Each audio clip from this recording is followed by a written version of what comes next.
കോഴിക്കോട്ടേക്ക് ദീപക് തരുണം ചേരുന്നു. കോഴിക്കോട്ട് നിന്ന് രാഹുൽ ഗാന്ധി വരുന്നുണ്ട്. അതിന്റെ കൂടുതൽ സന്ദർശനത്തിന്റെ വിശേഷങ്ങൾ എന്തൊക്കെയാണ്?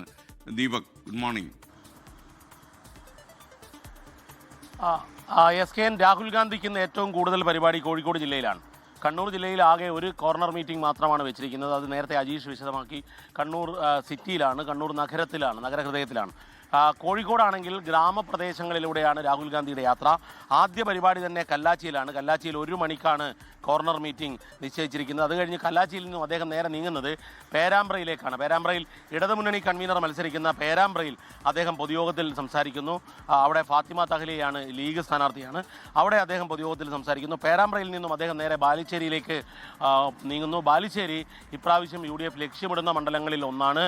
ബാലുശ്ശേരിയിൽ അവിടെ KSU നേതാവാണ് സുർജിത്താണ് മത്സരിക്കുന്നത്. അവിടെ ബാലുശ്ശേരിയിലെ പൊതുയോഗത്തിൽ പങ്കെടുക്കും. ഇതിനുശേഷം അദ്ദേഹം നന്മണ്ടയിലേക്ക് ഒരു ബസ് യാത്ര, ഈ ഗ്യാരണ്ടി ബസ് എന്നുള്ള ഒരു ബസ് യാത്ര, നേരത്തെ രാഹുൽ ഗാന്ധിക്ക് കോഴിക്കോട് ഒരു റാലി നിശ്ചയിച്ചിരുന്നു. പക്ഷേ എന്നാൽ അദ്ദേഹം അമ്മ സോണിയാഗാന്ധിയുടെ അസുഖത്തെ തുടർന്ന് ഫിസിക്കൽ പ്രസൻസ് മാറ്റിവെച്ച് ഓൺലൈനായിരുന്നു. അന്ന് നിശ്ചയിച്ച ബസ് യാത്ര, ആ ഗ്യാരണ്ടി യാത്ര ഇന്ന് നടത്തുകയാണ്. അത് ബസ്സിലൂടെ യാത്ര ചെയ്തുകൊണ്ട് നിരവധി പേരെ, വിവിധ മേഖലയിലുള്ളവരുമായിട്ടുള്ള സംവാദമാണ്. ആ യാത്ര കഴിഞ്ഞ് നേരെ അദ്ദേഹം കൊയിലാണ്ടിയിലെത്തും.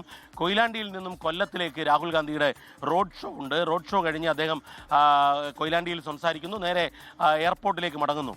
അങ്ങനെ എയർപോർട്ടിൽ നിന്നും അദ്ദേഹം ഡൽഹിയിലേക്ക് മടങ്ങും. ഇന്നലെ അദ്ദേഹം കേരളത്തിലെത്തി, തിരിച്ച് വൈകിട്ട് ഡൽഹിയിലേക്ക് പോയി. അത് കഴിഞ്ഞ് വീണ്ടും ഇന്ന് ഡൽഹിയിൽ നിന്നും കണ്ണൂർ വിമാനത്താവളത്തിൽ ഇറങ്ങുകയാണ്. കോഴിക്കോട് ജില്ലയിലാണ് അദ്ദേഹം കേന്ദ്രീകരിക്കുന്നത്. അതിലേറ്റവും പ്രധാനപ്പെട്ട കാര്യം, കോഴിക്കോട് ജില്ലയിൽ കോൺഗ്രസിന് ഒരു സീറ്റ് പോലും നിലവിലില്ല എന്നുള്ളതാണ്. 13 മണ്ഡലങ്ങളിൽ ഒരു സീറ്റ് പോലും നിലവിൽ കോൺഗ്രസിനില്ല. അപ്പോൾ അക്കൗണ്ട് തുറക്കുക എന്നുള്ളത് ഒരു UDFന്റെ, കോൺഗ്രസിൻ്റെ ഒരു പ്രധാന അജണ്ടയാണ് കോഴിക്കോട് ജില്ലയിൽ. അതുകൊണ്ടാണ് ഇത്രമേൽ പരിപാടികളിൽ അദ്ദേഹം കോഴിക്കോട് ജില്ലയിൽ പങ്കെടുക്കുന്നത് എന്നുള്ളതാണ് മനസ്സിലാക്കുന്നത്. SK